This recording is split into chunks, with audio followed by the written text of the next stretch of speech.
Se estrenó la serie de Ed Gein, el primer gran asesino serial de la historia, fuerte y pesado de la historia, el que empezó a hacer historia, y la serie medio nos habla de esto. Y de un poquito más. Bienvenidos a un nuevo video. Arre. Bueno, vamos a hablar como siempre de lo que no me gustó de la serie, que son muchas cosas, y lo que me gustó de la serie, con spoilers. Y es que creo que vi la serie con otras expectativas y seguramente a muchos les pasó eso. Está mal tener expectativas. Quizá condicionado un poco por la serie de Jeffrey Dahmer, la temporada de Dahmer, que me había gustado mucho y estaba totalmente enfocada en la personalidad de Jeffrey, en su crianza y obvio asesinatos y por qué hizo lo que hizo. Y Ed Gein también, pero no lo profundiza tanto como Dahmer, y Ed Gein va un poco más allá, habla de más cosas. Esta serie tiene detrás a Ryan Murphy, que ya había laburado en la serie de Dahmer, y la de los hermanos Menéndez, que pertenecen todas a un mismo ciclo, el de monstruos, ¿no? Las historias de asesinos seriales. Pero la de los Menéndez no la vi, no me llamó la atención. Protagonizada, y acá hay una sorpresa, por Charlie Hunnam, nada más y nada menos que el protagonista de Son of Anarchy, no confundir con Ragnar, no es el mismo. Y lo polémico fue lo poco parecido que son, porque Ed Gein era un viejo así petizo, con cara muy de loco, hecho un poco verga, y Charlie es la personificación de la hegemonía, ¿no? Es alto, rubio, ojos claros, musculoso, y es como justamente una versión Netflixiada, mamada, cinematográfica de este tipo. ¿Vieron el típico meme de la persona real, su versión en Netflix? Yo sería la persona real, su versión en Netflix. Este estereotipo es básicamente el cine propio, así que bueno, quejarse de esto sería quejarse de más. Anyway, esto me generó un poco de dudas al principio, no lo voy a negar, pero desconociendo también el talento actoral de Charlie, no sé si sea el mejor actor para el papel, sorprende su elección, eso sí, pero creo que después de todo hizo un propio Ed Gein con su estilo, con el estilo que buscaba Ryan Murphy, supongo que es lo que buscaba, y uno a la larga se olvida que está viendo a este actor y se cree realmente que es una persona aparte, este tranquilo Ed Gein, que habla así despacito y con un ojo virolo, pero recordando que está totalmente alejado de la realidad. Y es que ese es otro gran problema, mucha gente buscaba eso. La historia adaptada se aleja muchísimo de la historia real, prácticamente casi que no tiene nada que ver, e incluso creo que para el final lo van suavizando y romantizándolo. Eso es otra cosa y eso sí que no me gustó. Pero vamos paso a paso, porque principalmente creo que la disconformidad, como decía, que sentí al principio, es que no es una serie enfocada al 1000% en la historia de Ed Gein, sino que se va mucho por las ramas. Habla de su historia sí, pero también de su paso a la inmortalidad y a la cultura popular mundial. Se trata sobre cómo la vida de este loco cambió la vida de cientos de locos en la historia de la humanidad, cientos de fanáticos, y cómo cambió también la historia del cine, que eso me interesa muchísimo. Si podemos rescatar algo mucho más, aparte de lo que estamos hablando, es que esta no es solamente la historia de vida de Ed Gein, sino que también es una serie sobre la historia del cine de terror, y eso me gusta mucho. En el primer capítulo nos encontramos con un Ed Gein súper mamado, todo alto, rubio, musculoso, que tiene problemas familiares, claro, mentales por cómo lo crió su madre, haciéndolo odiar a las personas, principalmente a las mujeres, diciéndoles que eran todas una mierda, los chabones también, pero más las minas, y que nunca nadie lo iba a amar como lo ama su madre. Tiene una amiga que comparte un poco su locura y le muestra unas fotos que encontró sobre muertos en la Segunda Guerra Mundial. Esto le vuela la cabeza al joven Ed, que se fanatiza con los cadáveres, con todas estas cosas que estaba viendo y todo lo que estos generan. Paréntesis y punto aparte, me gusta también cómo la serie va mostrando el enfoque, el cambio de la sociedad ante la violencia, ¿no? En esta época, ver una simple foto así ocasionaba a un loco, no lo ocasionaba, pero se entiende lo que quiero decir, era una especie de detonante, según nos muestra la serie. Después con Hitchcock, una imagen de un cuchillo en una bañera, era una locura que se pueda mostrar eso, y ya en la época de la masacre es como que eso ya quedó viejo, y así va aumentando. Eso me gustó mucho, pero sigamos. Esto le vuela la peluca a Ed, que se fanatiza con los cadáveres y todo lo que estos le generan. Vemos también cómo mata a su hermano por querer hacer su vida, y principalmente cómo su esquizofrenia se va apoderando de él y se va imaginando cosas que para él son reales, como ver a su hermano vivo, darse cuenta de la importancia que es matar a alguien o desenterrar un cadáver, o imaginarse cientos de prisioneros escapando hacia él, lo que también te hace pensar qué tanto es real de lo que vemos y qué tanto no. Su esquizofrenia lo acompaña toda la serie y la hará flashera, si podemos decir de algún modo. No se enfoca del todo en la infancia de él, nos muestran simplemente un pantallazo en el segundo capítulo, sino que más que nada su locura cuando comienza a asesinar, cuando comienza el detonante de ver estas fotos y matar a su hermano. y el trauma que le deja principalmente la muerte de su madre, que era básicamente su mundo. Recuerden, él fue criado con soy la única persona que te va a amar en la vida, así que imagínense. Pero creo que lo primero que me desmotivó e hizo que no me muera de ganas de ver la serie un capítulo tras otro como me pasa con otras series, y como dije, siento que se va mucho por las ramas. En el primer capítulo ya vemos diferentes historias que quizás si no estuviesen tan completas en la serie y simplemente fueran un guiño, siento que serían mucho más disfrutables. En el primer capítulo ya tenemos la historia de la perra de Wagenstrangers o algo así, no sé cómo pronunciarlo, una nazi alemana que también torturaba a los refugiados y también hacía muebles con ellos de cosas de pieles así. Yo esto la verdad que me re sorprendió porque pensé que era totalmente ficción, pero resulta que es una mina que existió de verdad. Exageran los hechos en la serie, sí, obviamente, para condimentarla, pero no sabía de esto. Lo cual también tiene sentido que es una exageración porque él lee la historia a través de un cómic y medio que se va imaginando todo y la esquizofrenia de él lo va apoderando mientras más se informa de esto. Pero igual me sacó de onda que se vayan tanto por las ramas y que la subtrama de esta mina lleve tanto tiempo en pantalla. Tenía mucha ganas de que vuelvan a la historia principal de Ed, no ver la historia de esta nazi, porque también era un poco aburrida. Aunque obviamente entiendo que sirve para darle profundidad al personaje, pero como les digo, me sacó de onda, me la bajaba. Yo quería ver más sobre la locura de Ed, que justamente estalla cuando muere su madre, y ahí sí comienza su esquizofrenia con todo. Es el segundo capítulo que me dejó totalmente con esta cara, porque arranca directamente con el señor Alfred Hitchcock, uno de los mejores directores de la historia, un osempiqueado Alfred Hitchcock, que igual el actor estuvo muy bien porque más que nada lo reconocí por la voz al toque, la voz le salió igual y ahí entendí por dónde iba el capítulo. Y la serie en general no solo se concentra en la vida de Ed, sino como les dije, sobre la cultura popular que desató la vida de Ed Gein, en este caso Psicosis. Psicosis, una de las películas de terror más clásicas de la historia, está basada en la vida de Ed Gein. Yo sabía esto porque soy muy cinéfilo. Que como nos muestra la serie, en su momento fue una completa locura del rey del suspenso y cómo su historia va desencadenando otras historias.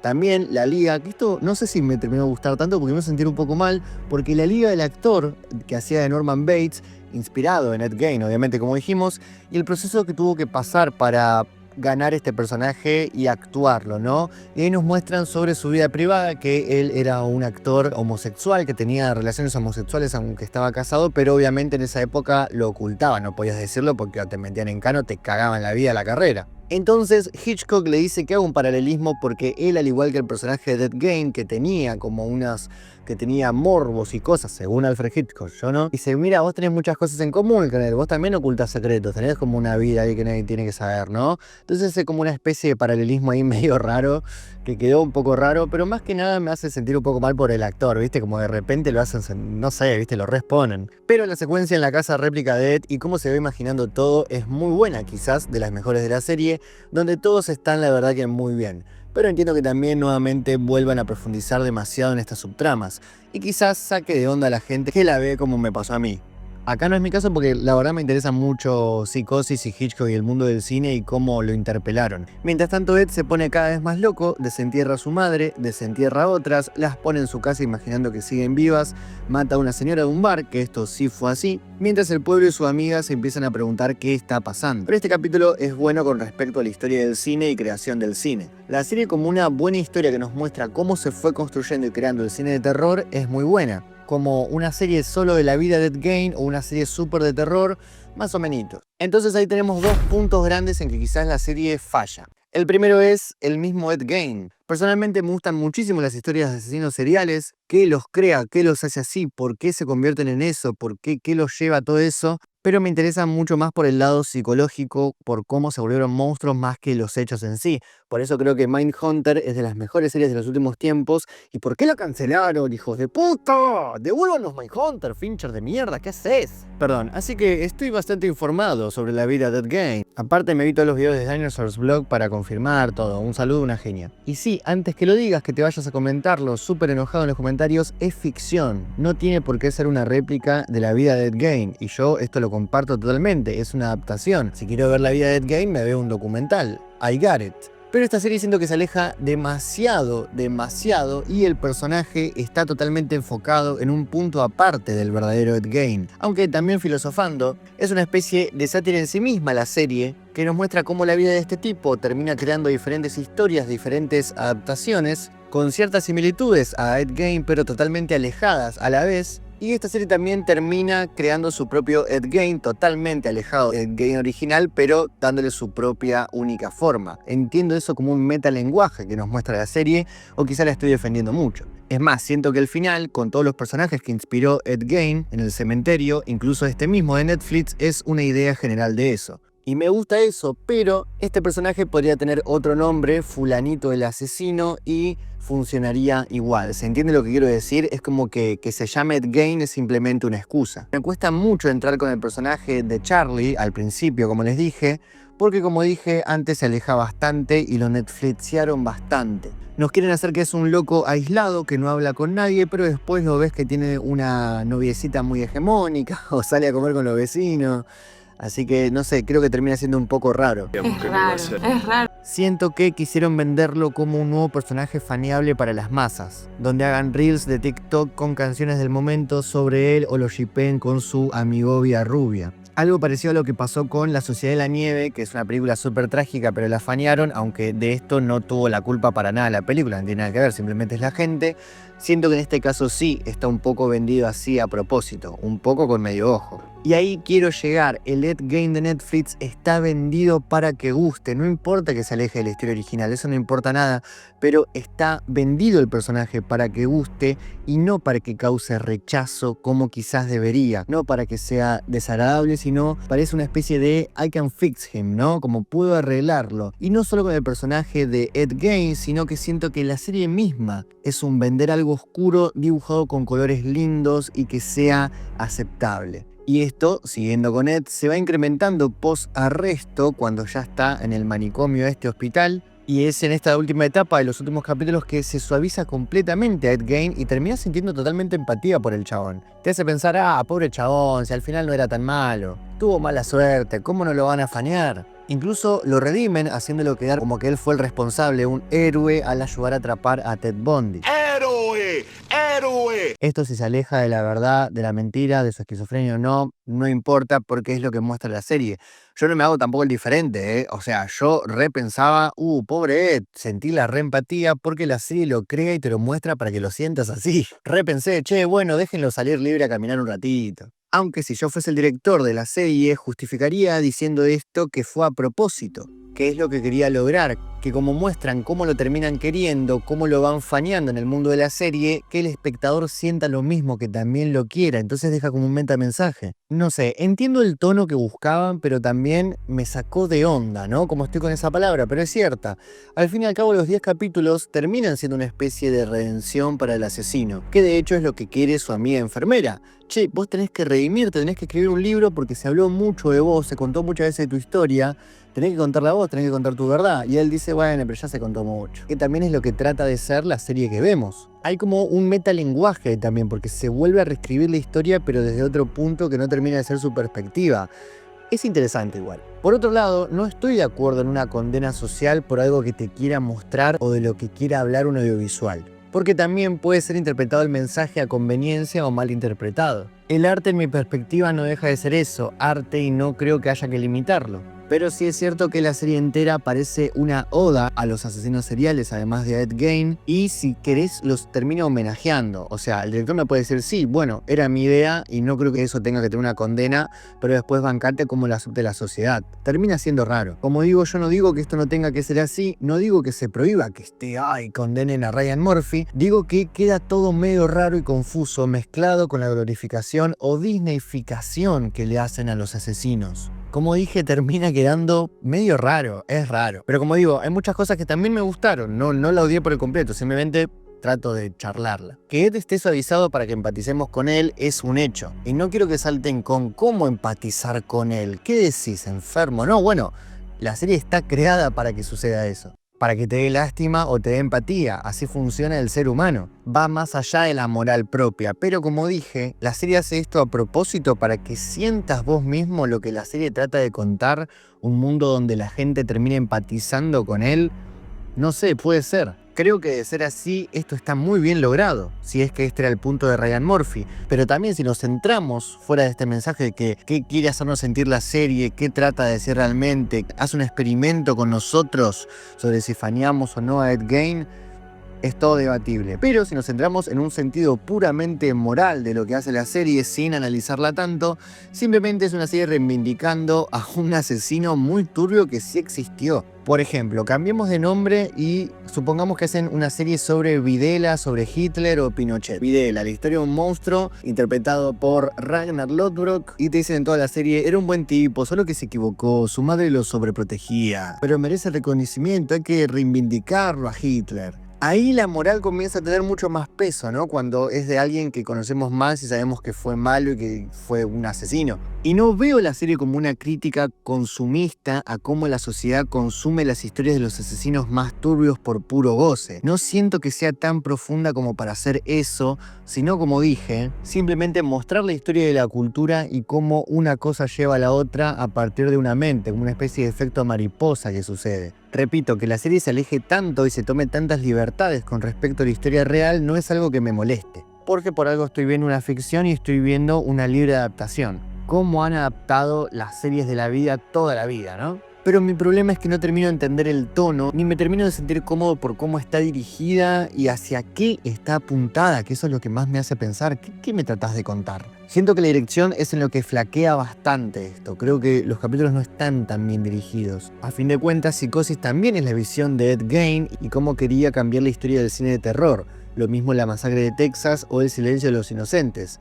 La serie quizás también quería mostrar el punto de vista de un hombre roto, criado para ser un loco, y cómo todo esto influye y va influyendo a todo lo que vamos viendo. Y todo el cine en general, aunque no hayas visto Psicosis, esta música ya te suena porque es icónica del cine de terror. La escena de la bañera también es icónica, marcó la vida de las personas, marcó al cine y la cultura. Primero me descolocó bastante cómo también a la historia de la nazi se le sumaba la subtrama de Psicosis, pero después lo entendí y me terminó gustando, entendí por dónde iba y compré completamente. Y no veía la hora de que hablen de La Masacre de Texas, que es de mis películas favoritas de terror, la que más miedo me dio cuando vi de pibe, y el capítulo de La Masacre de Texas me parece muy bueno, espectacular. Me gusta cómo lo cuentan, cómo se quieren alejar completamente de Psicosis basado en la misma persona. Cambiar al mundo del cine de terror también basado en Ed Gein. Me encantó, siento que el capítulo de la masacre está muy bueno. Ed girando la motosierra al sol como Leatherface también me pareció muy bien logrado. Como El Silencio de los Inocentes y Buffalo Bill. Justo hace poco vimos El Silencio de los Inocentes. Si la quieren ver conmigo, tengo el resubido en otra página.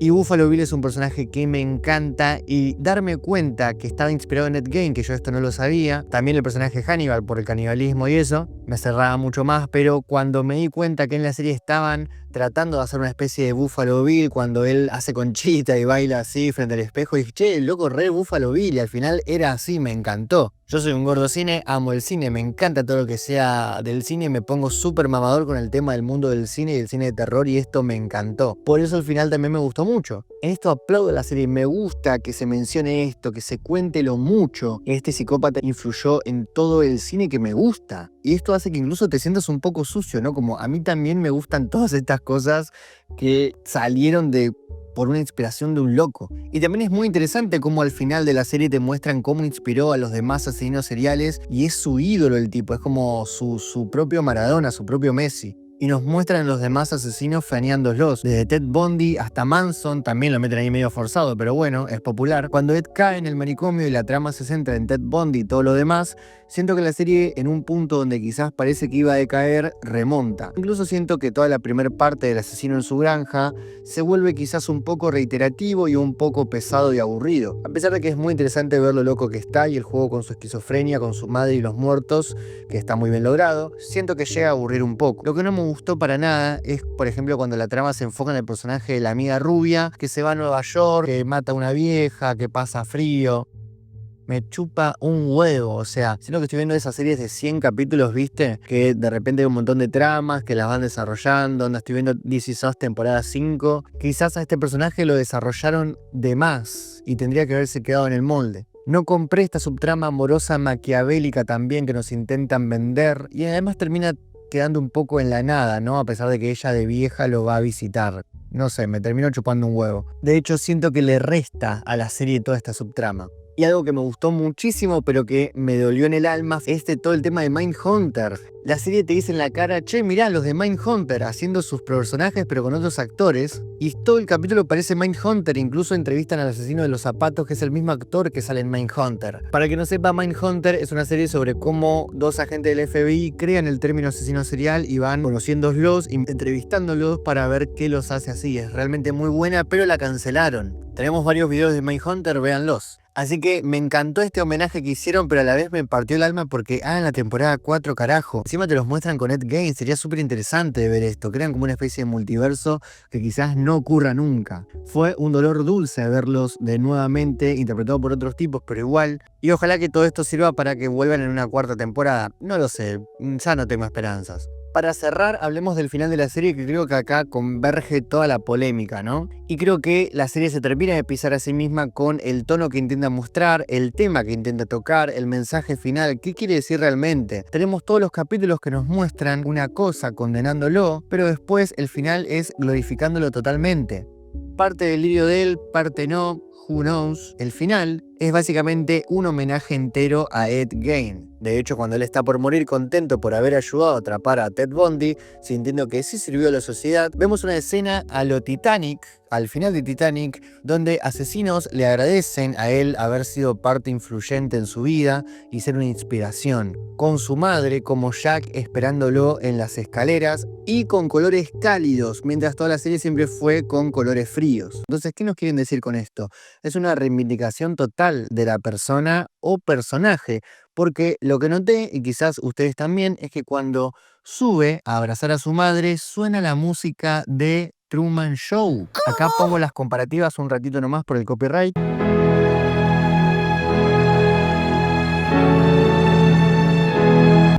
All those motion pictures they made about you and all those killers who thought you were just the bee's knees in the end. Es el mismo tema, entonces yo me di cuenta viéndolo porque amo Truman Show y dije, che, ¿qué onda? Y me pregunté por qué eligieron esto, no tiene que ser sin querer. ¿Por qué esta decisión? Desde mi punto de vista, así nomás pensándolo, lo veo un poco satírico, ¿no? Este tema suena cuando Truman descubre que su vida es una mentira, que fue un invento de los medios, que todo lo que creía él creó fue una mentira creada por otros, creada por la cultura, por los medios, y su vida influenció a miles de personas, él sin querer también. Ahí hay un paralelismo. Todos lo veían, algunos lo tomaban como inspiración, pero él fue el producto de los medios. Ed Gein también es en parte un producto de los medios, muchos lo toman como inspiración, muchos lo veían, lo faneaban, pero quizás nadie se sentía como él, y a la vez, por el contrario, su vida, lo que él crea, con su propia voluntad, básicamente viviendo, fue lo que creó un show allá afuera. Es como un Truman inverso, porque a Truman le guionan toda la vida. Ed Gein, de una manera u otra, termina guionando todo lo demás inconscientemente, sin querer. Fue él el que creó todo un mundo de la cultura popular, películas, revistas, canciones, y además inspiró a asesinos seriales a cometer sus delitos y sentirse parte de este mundo. Nos muestra una especie de Truman Show invertido. Siento que con esa lógica eligieron adrede esta canción del soundtrack de la película. Una película que pareciera totalmente alejada de lo que uno espera de la serie Dead Game, pero creo que quedó bien. O a la vez, como tratamos en todo el video, lo del metamensaje sobre lo que nos quiere decir, sobre si quiere que nosotros también flaqueemos y lo fañemos y lo querramos y pensemos, pobre Ed Gein, es una especie de Truman Show que trata de jugar con nosotros, con el espectador, para que compres este personaje que termina siendo adorable en el final. Ahora el final. Todo lo anterior, la de la glorificación y todo eso al personaje, la glorificación del mito, la reivindicación, a mí no me gustó. No por moralista, sino que siento que quedó un poco raro. Pero me gustó mucho la secuencia final, donde unos pibes están en el cementerio vandalizando la tumba de Ed Gein, y los personajes que se crearon a partir de Ed Gein y Norman Bates, Leatherface, Buffalo Bill y ahora este de Netflix se hacen presente atormentando a la gente, ¿no? Como que el legado quedó vivo, sigue presente, entonces él de una manera u otra sigue atormentando y haciendo sus fechorías con el miedo. Me pareció poético y un final acertado. Me gustó mucho, y más que nada que quede este nuevo Ed Gein ahí pululando como uno más, me pareció muy bueno y creo que cierra también este debate sobre el metamensaje, ¿no? Pero bueno, ¿a vos qué te pareció la serie? ¿Te gustó? ¿Te voló la cabeza? ¿Es tu serie favorita? ¿Se la recomendarías a todo el mundo? Yo la verdad que creo que si no ves la serie de Ed Gein, o la ves dentro de muchos años no te va a cambiar mucho, a pesar de que la disfruté, pero también me interesa mucho esta historia. Pero sí no creo que sea perfecta, creo que Dahmer es mucho mejor. A la vez también valoro que traten de darle una vuelta simbólica, una serie súper debatible, y no que solamente se hayan quedado con su vida de el chabón estaba loco por la crianza que tuvo, hacía muebles con personas y nada más. Valoro eso. O sea, al fin de cuentas me gustó que no me den lo que yo esperaba y que me sorprendan. Pero a vos, ¿qué onda? ¿Te gustó? ¿Te voló la cabeza? Comentalo, no se barden tanto. Yo soy El Tateiro, esto es Coffee TV. Proponé otras series para las que hablemos y el próximo diluvio nos volvemos a ver. Chao. ¡Campeón del mundo! Escúcheme, y espero que lo sea por muchos años. ¡Chao,